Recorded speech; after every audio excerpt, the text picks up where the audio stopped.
గంగాధర్ నెల్లూరు నియోజకవర్గం నుంచి తెలుగుదేశం అభ్యర్థిగా డాక్టర్ థామస్ బరిలో నిలిచారు. ఇప్పటికే నామినేషన్ దాఖలు పూర్తయిన తర్వాత ఎన్నికల ప్రచార హోరుని మరింత పెంచారు. మనతో పాటు డాక్టర్ థామస్ ఉన్నారు. ఆయనని తెలుసు. సార్, ప్రధానంగా ఎన్నికల నామినేషన్ కొంత మీకు ఉత్కంఠతో గురి చేసినప్పటికీ సజావుగా జరిగిపోవడం ఎలాంటి పరిణామాలు అనుకుంటారు? ఉత్కంఠం ఏం లేదండి అక్కడ. కావాలనే వాళ్ళు ఎందుకంటే, ఈ వైఎస్ఆర్ దొంగలు ఎలాగైనా బూత్‌లో దొంగ ఓట్లేసుకోవాలి. లేదంటే వాళ్ళ తెలుగుదేశం పార్టీ పైన దౌర్జన్యం చేసి, ఇలానే ఈ నియోజకవర్గంలో 2, 3 సార్లు వాళ్ళు గెలుచుకున్నారు.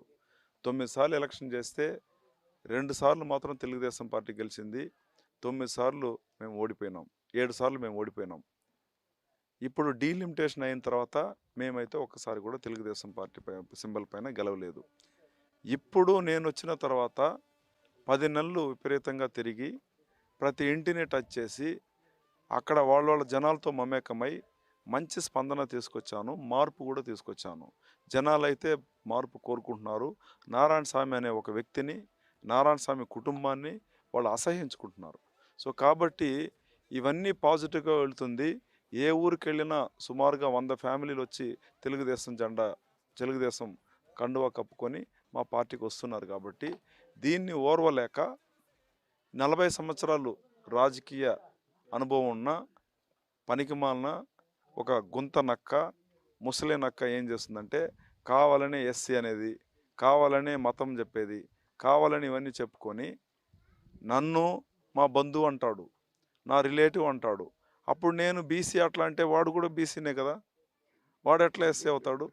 కాబట్టి మా రిలేటివ్ అంటాడు, వాళ్ళ నాయన నేను ఒకే కంచంలో తిన్నానంటాడు, వాళ్ళ నాయన నాకు చాలా దోస్త్ అంటాడు, మేము కలిసి చదువుకున్నామంటాడు, మాకు రిలేటివ్ అని చెప్పుకుంటూ నన్ను మాత్రం వేరే క్యాస్ట్ అంటాడు, వేరే మతం అంటాడు.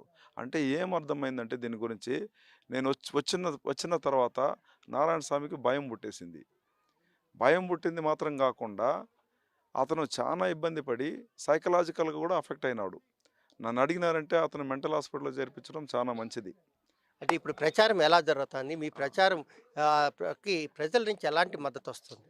సో, కాబట్టి ఆయనేమనుకుంటున్నాడంటే ఇలాంటివి ఏమైనా చెప్తే థామస్ గారు సైకలాజికల్‌గా అఫెక్ట్ అవుతారు. ఆయన కూడా నారాయణ స్వామి లాగానే పిచ్చి పిచ్చిగా మాట్లాడతారనుకోని ఇవన్నీ చేశాడు. నేను ఎన్నో పేషెంట్ చూసుంటాను. మొఖం చూస్తేనే వాళ్ళ సైకాలజీ మనకు తెలుస్తుంది కాబట్టి మేమెక్కడా అధైర్యపడే అవసరం లేదు. మా కార్యకర్తలు కూడా బాగున్నారు.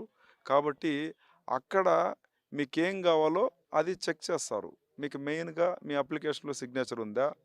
మీ క్యాస్ట్ సర్టిఫికేట్ ఉందా? మీ ఆధార్ కార్డ్ కరెక్ట్‌గా ఉందా? మీ పాన్ కార్డ్ కరెక్ట్‌గా ఉందా?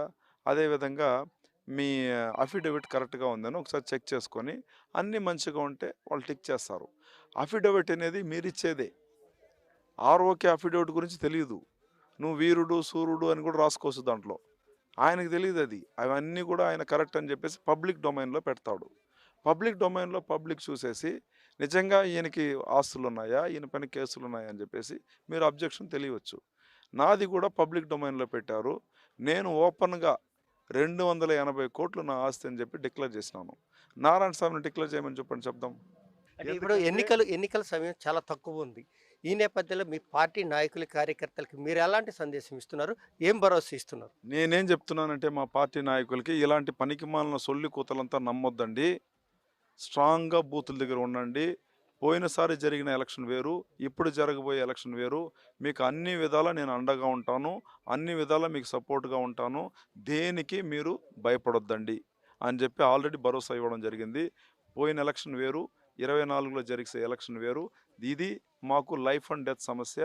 మేము ఖచ్చితంగా మనందరూ కూడా ఎట్లా పాకిస్తాన్ బార్డర్‌లో ఒక సైనికుడు ఎలా కసిగా పనిచేస్తాడో, ఎలా చైనా బార్డర్‌లో ఒక ఇండియన్ ఆర్మీ కసిగా పనిచేస్తుందో, అదేవిధంగా మా కార్యకర్తలందరూ కూడా కసిగా ఉండాలని చెప్పేసి, బూత్‌లో చాలా స్ట్రాంగ్‌గా ఉండాలని చెప్పి ఆల్రెడీ ఇన్‌స్ట్రక్షన్ ఇవ్వడం జరిగింది. దానికి అన్ని విధాలుగా నేను 200% సహకరించడానికి నేను కూడా ఉంటాను కాబట్టి, దేనికి భయపడొద్దు. స్ట్రాంగ్ లీడర్‌షిప్‌లో థామస్ గారి నాయకత్వంలో ప్రతి ఒక్కరు కూడా భయపడకుండా ముందుకెళ్ళాలని చెప్పేసి అందరికీ భరోసా ఇవ్వడం జరిగింది. వాళ్ళు కూడా ప్రిపేర్డ్‌గా ఉన్నారు. ఏదైతే మంత్రి డిప్యూటీ సీఎం నారాయణ స్వామి తన కూతుర్ని గెలిపించుకునేందుకే కొత్తగా ఎత్తుకు పై ఎత్తులు వేస్తూ తనపై లేనిపోని ఆరోపణలు చేస్తూ పత్రికల్లో రాతలు రాయిస్తున్నారని చెప్పి కూడా థామస్ ఆరోపిస్తున్నారు. రాబోయే రోజుల్లో మంత్రి నారాయణ స్వామికి పిచ్చాసుపత్రిలో చేరడం ఖాయమని కూడా చెప్తున్నారు. Water studio. బీఆర్ఎస్ అధినేత మాజీ సీఎం కె